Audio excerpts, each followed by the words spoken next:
Anumaan yaa Rabbi hoo si fide mootii dhibee korannaa nuti dinnee daangaa tante dabarraan humnaan qabnu atummaan deebisnurraa haala kennaa akka kanaanis nu ga'e dhibee kennaa wanti dhibee nutte zaalimatu huyyuu cime yaa Rabbi hoo gannu dhaabi gaddaabatuun nu dhibee gandi makkaa hin dhooggamne hebar takka obboleeysoo ija tanteettu arga hin rafinii kaddu du'aa iyakkaan irra raalu ilaahiin keessa argaa badii teennaa rabbi guddaan dallane zaalimatu daangaa ilaahii tare seerri rabbi yoomuu cabuu hin qabu haa toobannu akka dawaan argamu yaa rabbanaa ati dawaa nuu buusi faallaa ta'e keenya yoomuu beekumsi karaa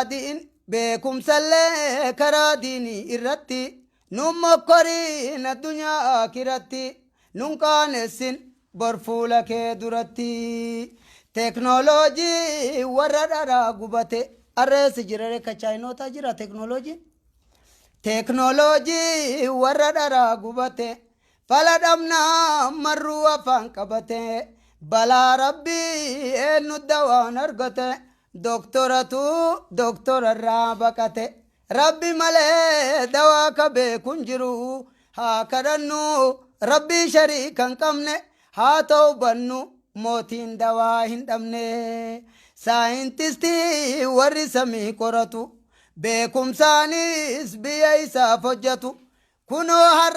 harka kenne rabbitti jajjabaadha jedha karaa rabbitti badii teennaa wanti dhibee nutti ta'e fala dhabnaan dheefa walii gakka'e hojii isaa ilaahin fuulaan dhahee yaa Rabbi hoosif fidee mootii dhibee korana nuti dinnee daangaa tante dabarraan humnaan qabnu atummaan deebisnurraa jennee